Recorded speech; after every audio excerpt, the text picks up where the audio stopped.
Bonjour à tous. Nous allons donc aborder le sujet de l'approche diagnostique de la monoarthrite aujourd'hui. Il faut plutôt parler de l'approche diagnostique de la douleur monoarticulaire aiguë. La monoarthrite, c'est déjà un diagnostic. Donc, je n'ai pas de conflit d'intérêt en lien avec cette présentation. Il paraît que c'est un sujet fréquent de consultation en médecine de premier recours. Nous n'avons pas des chiffres précis pour la Suisse. Les laboratoires de bactériologie et de liquides biologiques ont eu la gentillesse de partager quelques chiffres. Donc, vous voyez qu'en 5 ans, ils ont fait plus de 10 000 recherches des cristaux et 14 000 analyses de cellularité dans des liquides synoviaux. Et ça, c'est simplement les liquides pour lesquels il y avait assez de volume pour les envoyer pour ces analyses-là. Donc, ce n'est pas un problème rare en tout cas. Il existe un document interne, un sujet du SMPR, il s'appelle Arthrite, je ne le connaissais pas, où on voit 4 questions élémentaires. La première est quelle est la structure concernée, on va y revenir. La deuxième, c'est l'élément inflammatoire, est-ce qu'il prédomine ou pas. Et là, il y a quelques remarques, notamment que l'absence de rougeur, de chaleur ne nous exclut pas une arthrite. D'ailleurs, il y a des articulations qui ne peuvent être ni rouges ni tuméfiées, comme par exemple la hanche. S'agit-il d'une urgence? Simplement pour dire qu'à partir du moment où on a mis en évidence une arthrite ou une bursite, il faut se poser la question d'une éventuelle infection. Et puis, au-delà de l'infection, est-ce qu'il existe un traitement spécifique? Et par traitement spécifique, on entend tout traitement, par exemple pour une hémochromatose, en cas d'une arthrite révélatrice d'une infection à VIH, etc. Donc il n'y a pas que les infections bactériennes aiguës qui nécessitent un traitement spécifique. Le diagnostic différentiel de la douleur monoarticulaire aiguë est extrêmement vaste, donc il faut essayer de le restreindre et il ne faut pas oublier qu'il y a plusieurs diagnostics, plusieurs pathologies qui font qu'on a mal autour d'une articulation. D'ailleurs, il y a certaines régions du corps, comme par exemple l'épaule, où ces diagnostics sont plus fréquents que les atteintes gléno-humérales, sternoclaviculaires ou acromioclaviculaires percées. Ce tableau, il n'est pas exhaustif. Le tableau original fait une demi-page. C'est juste pour rappeler qu'il existe d'autres diagnostics que les synovites. Je vais passer directement à 3 vignettes cliniques. Le premier, c'est une femme de 70 ans qui souffre d'un cancer du pancréas, qui présente une monoarthrite chronique de la cheville depuis 7 mois, stérile, sans cristaux, une seule croix de Leco, jamais eu assez de volume pour envoyer en cellularité, et qui, lors d'un de ces épisodes d'arthrite, elle vient avec une CRP à 55. Deuxième, c'est un homme, 50 ans, bien contrôlé de son diabète sous ADO, qui consulte pour une douleur aiguë de l'épaule depuis quelques heures. Finalement, c'est la sternoclaviculaire qui est touchée. Il n'y a pas de liquide à l'écho, il n'y a pas de liquide à la ponction, il n'y a pas de fièvre, pas de Leco, pas de CRP. Et le troisième, c'est une jeune femme qui souffre d'une arthrite inclassable, pour laquelle elle reçoit une infiltration par un corticoïde de son genou. Et 2 heures plus tard, elle consulte pour un genou qui a triplé de volume, qui est chaud, douloureux, avec 58 000 Leco dans la ponction. Donc, lequel ou lesquels, à votre avis, sont infectés? Le premier cas, c'est un cas classique de tuberculose avec le délai diagnostique. Là, c'était 7 mois. Le deuxième cas, c'est une arthrite aiguë à staphylocoque doré. Le troisième n'est pas infectieux. Quelques éléments anamnestiques peuvent aider pour l'arthrite, donc la douleur aiguë, moins de 2 semaines. C'est le début des symptômes. Début des symptômes en quelques heures, c'est typique, classique d'une arthrite microcristalline, alors que les arthrites infectieuses en général s'installent sur 1, 2, voire 3, 4 jours. Et plus l'installation de symptômes est progressive, plus on s'éloigne des causes classiques et on passe à des tumeurs, les causes mécaniques ou même des infections lentes comme la tuberculose de tout à l'heure. Deuxième point, c'est le traumatisme, donc traumatisme pénétrant pour une arthrite septique, une arthrite à corps étranger, mais aussi une fracture intra-articulaire, une hémarthrose. Et par traumatisme, on doit aussi entendre toute agression de la synoviale, iatrogène, chirurgie ou infiltration. Pour les médicaments, on fait assez simple, c'est les immunosuppresseurs qui prédisposent à des infections, les corticoïdes avec en plus la particularité de l'ostéonécrose, les traitements antiplaquettaires anticoagulants pour les hémarthroses et tout traitement avec un potentiel hyperuricémien pour la microcristalline. Le quatrième chapitre, c'est les infections, le facteur de risque pour infection, y compris une anamnèse sexuelle précise pour chercher les germes au bon endroit, et aussi la recherche des infections récentes pour les causes réactionnelles. Après les points 5 et 6, c'est un peu au cas par cas, c'est pour les causes de type spondyloarthropathie, et puis l'anamnèse familiale, qui évidemment n'est pas la première question posée à un octogénaire qui est à l'hôpital pour une insuffisance cardiaque, se présente avec une podagra. Les éléments cliniques, donc je reviens à ce que je disais tout à l'heure, est-ce que c'est une atteinte articulaire ou périarticulaire? Ce n'est pas toujours facile de faire la part des choses anamnéstiquement ou cliniquement. Parfois, la localisation de la tuméfaction aide. Par exemple, une tuméfaction postérieure du coude est plutôt suggestive d'une bursite olecrânienne que d'une arthrite qui ferait une tuméfaction circonférentielle. Et le deuxième élément, c'est la restriction des amplitudes en actif, mais aussi en passif dans le cas des causes synoviales. Donc, si on a une arthrite, en général, ça ne bouge pas, quoi qu'on fasse, en sachant que pour le cas, par exemple, de la bursite olecrânienne ou des bursites prépatellaires du genou, en fin de flexion, on va la mettre sous tension, on aura une restriction de la mobilité de toute façon. Le deuxième élément, c'est la confirmation du caractère mono-articulaire, parce qu'il n'est pas rare que les personnes consultent pour une douleur et finalement on se rend compte qu'il y a plusieurs articulations qui sont touchées. Une fois les articulations identifiées pour voir lesquelles sont touchées, vous avez vu l'exemple de tout à l'heure, une articulation qui a été touchée de manière très aiguë, c'est une sternoclaviculaire, ce n'est pas une localisation typique pour la goutte, donc ça n'a pas été vraiment évoqué.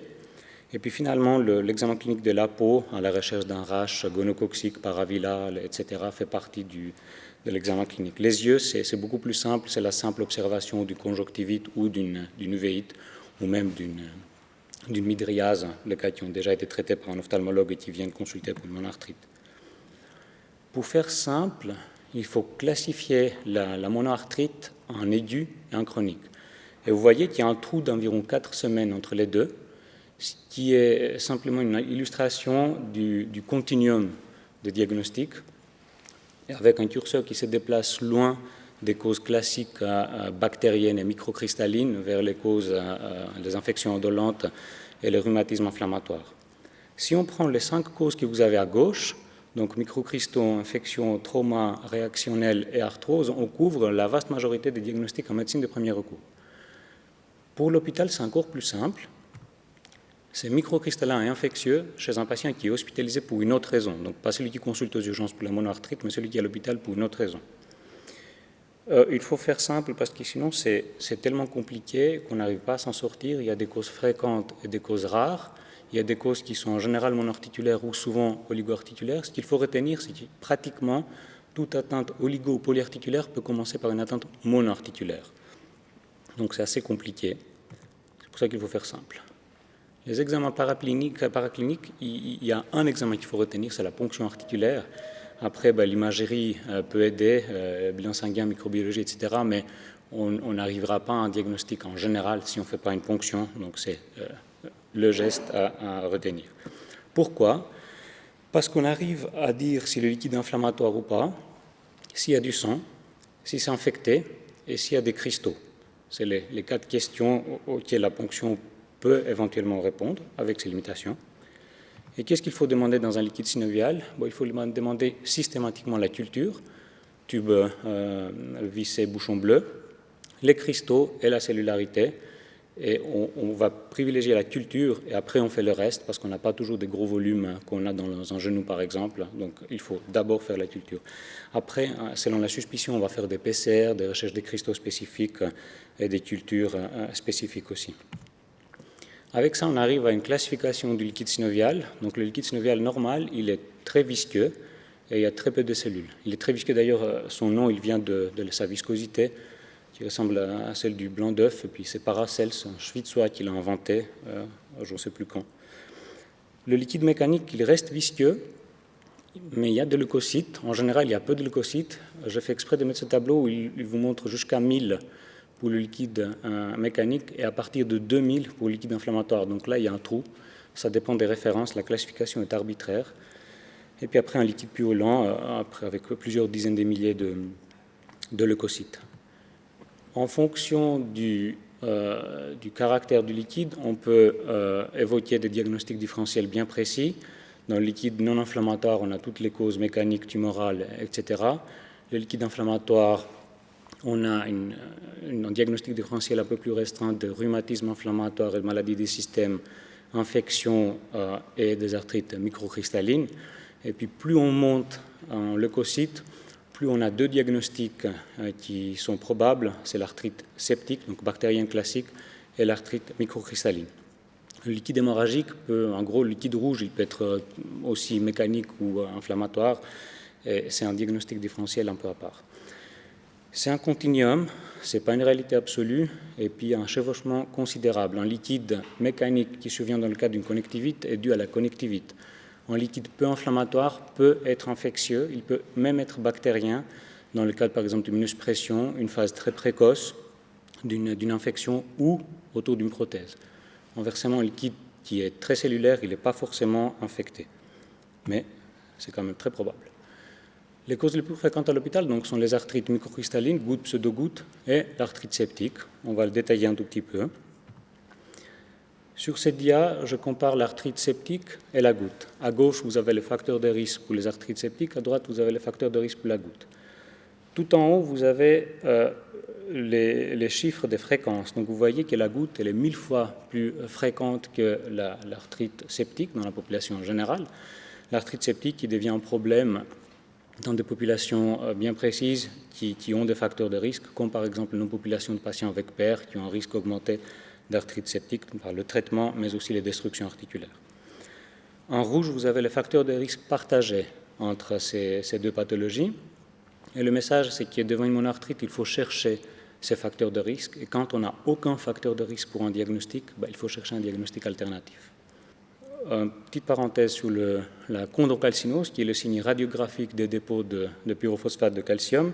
Donc la prévalence elle est assez faible dans la population générale, surtout avant l'âge de 55-60 ans. Ça augmente avec l'âge. Quand ça survient tôt dans la vie, elle est associée à des pathologies que vous voyez ici, qu'il ne faut pas forcément chercher systématiquement chez la personne âgée, mais c'est un problème fréquent à l'hôpital aussi, comme la goutte. Et ça peut être très inflammatoire. Donc l'arthrite septique et l'arthrite microcristalline, les deux sont très inflammatoires, mais le pronostic n'est pas le même. Les arthrites microcristallines, même si on ne fait rien, ça peut souvent passer tout seul. L'arthrite septique, on a une atteinte fonctionnelle qui est importante, une mortalité qui n'est pas négligeable, une mortalité d'une révision d'une prothèse dans un contexte septique qui est 5 fois supérieure par rapport aux aseptiques, et une mortalité dans une population sélectionnée qui est très élevée.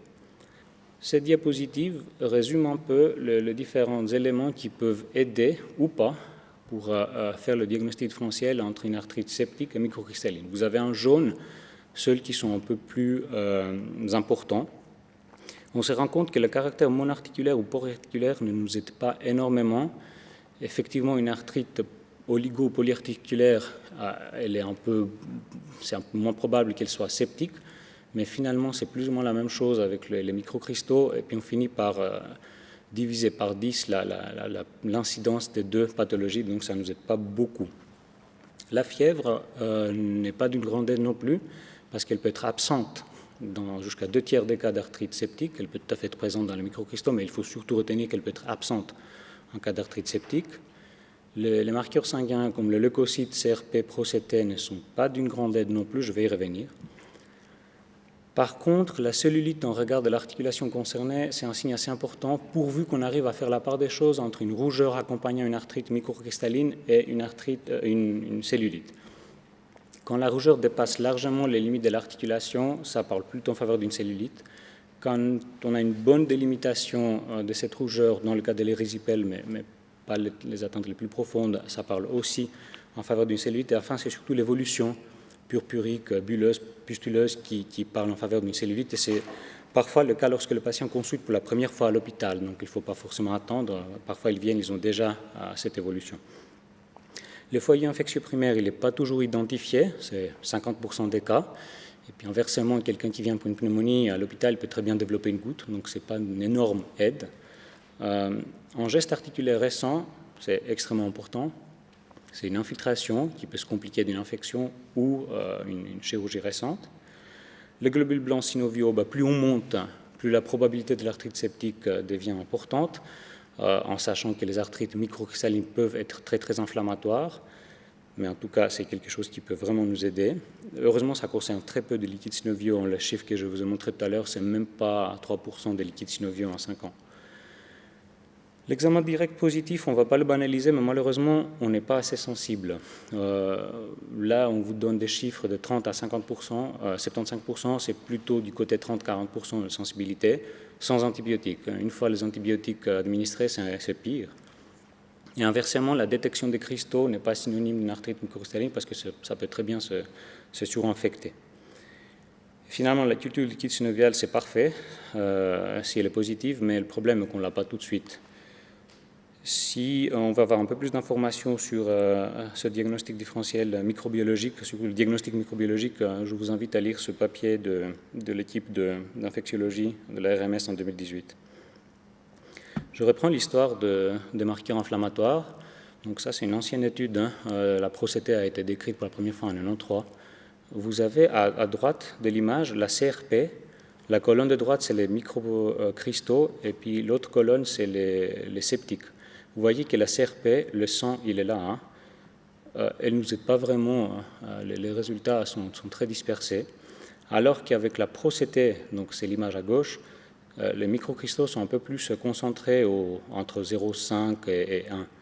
Le problème est que si on se met une barre là, à 1 et quelques, ok, on est spécifique parce qu'on ne va pas choper beaucoup d'arthrite microcristalline. Par contre, regardez tout ce qu'on rate en termes de diagnostic septique, c'est énorme.